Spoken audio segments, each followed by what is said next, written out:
दुनिया भर में सोलर बोट बनाने की प्रक्रिया को तेज करने के लिए हमने पहले अपनी नाव पर सोलर पैनल स्थापित करने का निर्णय लिया। बेशक हमारी नाव इस पर सोलर पैनल लगाने के लिए सबसे कम उपयुक्त है, क्योंकि ये केवल 3 मीटर लंबी नाव है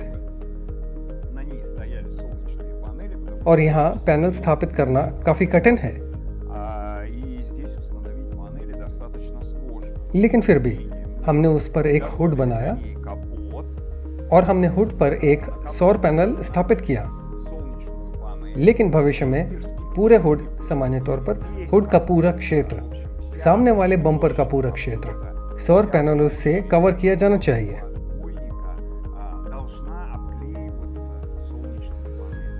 यानी यह हमारे जैसे रूप में निर्मित नहीं है।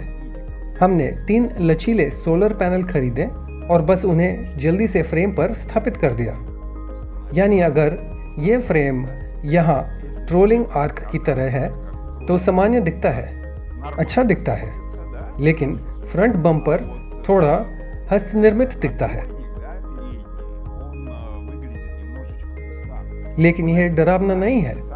सबसे महत्वपूर्ण बात यह है कि हम अब मूल रूप से समझना चाहते हैं, या यूं कहें कि हम सिद्धांत को दिखाना भी चाहते हैं। यानी नाव को कहीं आउटलेट तक ले जाना, आपको इधर उधर झंझट करने और रिचार्ज करने की जरूरत नहीं है। पानी पर हमेशा बहुत अधिक धूप होती है, खासकर दक्षिण में, क्रास्नोदार्स्की क्षेत्र, अनापा। देखिए उनके पास साल में कितने धूप वाले दिन होते हैं, साल में 300 से अधिक धूप वाले दिन। भविष्य में इलेक्ट्रिक मोटरों का उपयोग करना काफी संभव है और इसके लिए किसी बुनियादी ढांचे का होना आवश्यक नहीं है, क्योंकि मेरी राय में सोलर पैनल ही भविष्य है। मेरी सोच ऐसी क्यों है?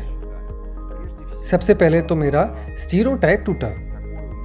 कुछ साल पहले जब हमने अपने ग्रीन बजाज मैक्सिमा पर सौर पैनल स्थापित किए थे, तो मेरी धारणा थी कि रूस में मध्य क्षेत्र में सौर पैनल अप्रभावी है।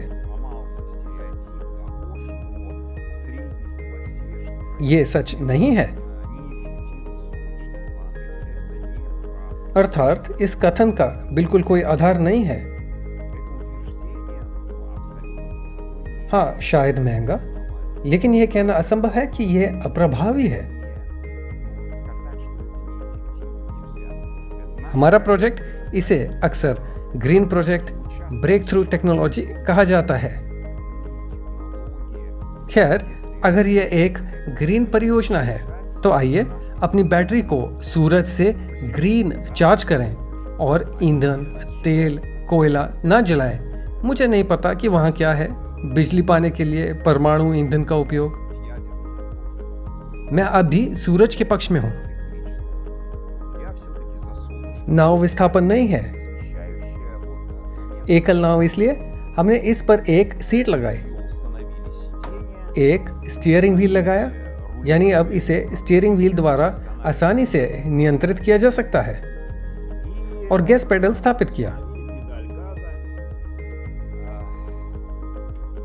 इंजन चालू करें और गैस पेडल प्रोपेलर को घुमाता है। लेकिन मैं प्रोपेलर के साथ थोड़ा और काम करना चाहूंगा।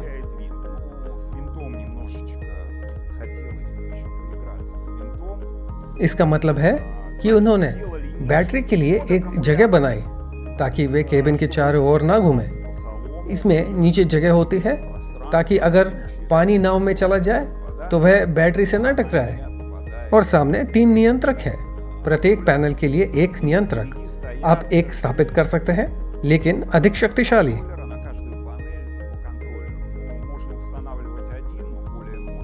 इसलिए हमारे पास जो कुछ भी था, हमने ये सोलर पैनल खरीदे और छोटे नियंत्रक खरीदे। इसलिए हमने उन्हें नाव पर स्थापित किया। अभी हाल ही में हमने वियतनाम से दोस्तों को आमंत्रित किया, उन्हें अपने उपकरण दिखाए और अन्य चीजों के अलावा उन्हें इस नाव पर सवारी के लिए ले गए। आपने क्या पाया? वह ट्रांसोम थोड़ा छोटा है। यानी अगर इंडोनेशिया में हमारे पास ट्रस के साथ एक नाव थी तो बहुत बड़ी थी, तो हमें इसे काटना पड़ा लेकिन यहाँ ये दूसरा तरीका है। हमें यहाँ एक ब्लॉक लगाना था, इसे अच्छी तरह से सील करना था, एक नया एल्यूमिनियम माउंटिंग प्लेट बनाना था और हमने पहले ही अपनी मोटर को इसे जोड़ दिया है। इसे काफ़ी सुरक्षित रूप से जोड़ दिया है और अब ट्रांसफॉर्म की दूरी 44 सेंटीमीटर है, यानी ये ट्रांसफॉर्म की ऊंचाई 44 सेंटीमीटर है। ये मोटर का पंख ही है, ये नीचे से 2-2.5 सेंटीमीटर नीचे चला गया है, हमारे मामले में 2 सेंटीमीटर।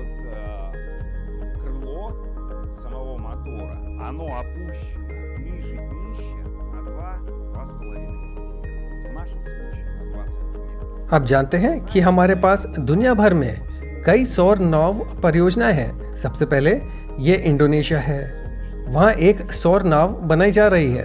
लैटिन अमेरिका, वहाँ एक सौर नाव बनाई जा रही है और मैसेडोनिया में एक सौर नाव बनाई जा रही है।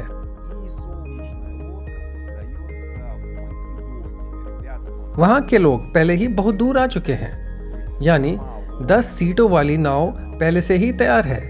ये एक विस्थापन उपकरण है। ये एक नाव है जो ओखरिड झील के आसपास 10-12 पर्यटकों को ले जा सकती है। मुझे इस परियोजना से बहुत उम्मीद है क्योंकि यह परियोजना एक बड़ी व्यावसायिक परियोजना की शुरुआत हो सकती है।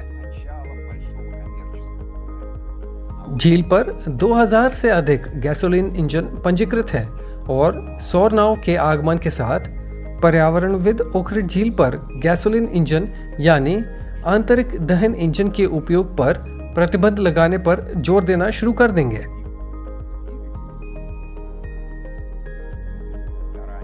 लोगों के पास इलेक्ट्रिक मोटर खरीदने के अलावा कुछ और नहीं बचेगा और हमारी मोटर DA95S इंजन वाली इस विशेष मोटर ने बहुत अच्छे परिणाम दिखाए, यानी एक छोटी बैटरी, यहाँ तक कि 32 एम्पियर घंटे के साथ नाव लगभग 1 घंटे तक झील के चारों ओर घूमती है।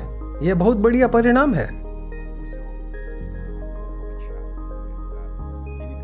हम वर्तमान में नाव के लिए सौर पैनल डिजाइन कर रहे हैं। वहां लगभग 3 किलोवाट के सौर पैनल होंगे और ये नाव को झील के चारों ओर घुमाने और आउटलेट के करीब नहीं आने के लिए पर्याप्त होगा, क्योंकि हम वहां लगभग 8 किलोवाट की बैटरी लगाने की योजना बना रहे हैं।